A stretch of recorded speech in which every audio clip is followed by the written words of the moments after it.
শ্রদ্ধাভাজন জেলা বিএনপির সংগ্রামী আহ্বায়ক অ্যাডভোকেট সৈয়দ হোসেন উপস্থিত রয়েছেন।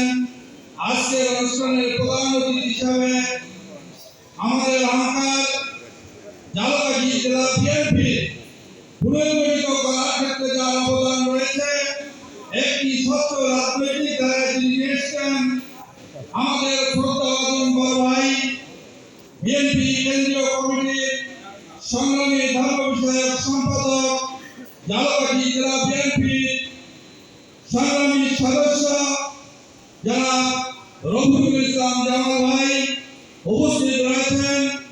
ঝালকাঠি জেলা বিএনপির সংগ্রামী সদস্য সচিব, যিনি এই ঝালকাঠিতে একটি সাংগঠনিক সুনির্দিষ্টভাবে একটি রূপরেখা দিয়ে আমাদেরকে হাঁটাহাঁটি পা করে আজকে পর্যন্ত এই পর্যায়ে নিয়েছেন, সেই ঝালকাঠি জেলা বিএনপির অভিভাবক জনাব অ্যাডভোকেট সাহাদাত হোসেন উপস্থিত রয়েছেন।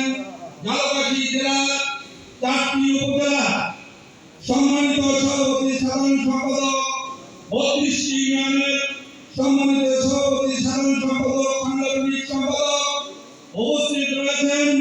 ঝালকাঠি জেলা যুবদল, ছাত্রদল, শ্রমিক দল, মহিলা দল, কৃষক দল, স্বেচ্ছাসেবক দল, তাঁতদল সহ সকল অঙ্গ সংগঠনের সংগ্রামী নেতৃবৃন্দ, আসসালামু আলাইকুম।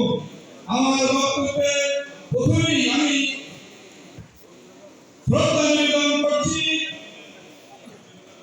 বিএনপির প্রতিষ্ঠাতা এবং স্বাধীনতার ঘোষক, বহুদলীয় গণতন্ত্রের প্রবক্তা শহীদ রাষ্ট্রপতি জিয়া রহমানের স্মৃতির প্রতি, আত্মার প্রতি মাগফিরাত কামনা করছি এবং শ্রদ্ধা নিবেদন করছি। সম্মানিত নেতৃবৃন্দ, আমি শ্রদ্ধা নিবেদন করছি মহান মুক্তিযুদ্ধে যে শহীদদের আত্মহত্যা দিয়ে আমাদেরকে একটি স্বাধীন সার্বভৌম বাংলাদেশ উপহার দিয়েছেন, তাদের আত্মার প্রতি আমি শ্রদ্ধা নিবেদন করছি। আমি শ্রদ্ধা নিবেদন করছি সর্বশেষে 2024 সালে ছাত্র জনতা বিপ্লবের মাধ্যমে যারা আজকে আমাদেরকে একটি পূর্ণ স্বাধীনতা আমাদেরকে উপহার দিয়েছেন, এক্ষেত্রে যারা আত্মহত্যা দিয়েছেন, সেই শহীদ বীর ভাইদের প্রতি, বন্ধুদের প্রতি আমি শ্রদ্ধা নিবেদন করছি। সম্মানিত নেতৃবৃন্দ, বক্তব্য দীর্ঘায়িত করব না, মূল বিষয়ে বক্তব্য কথা একটি হচ্ছে আমাদের জন্য, একটি হচ্ছে সাধারণ জনগণের জন্য। সাধারণ জনগণের জন্য কি হচ্ছে, এখন একটি ইন্টারিম পিরিয়ড।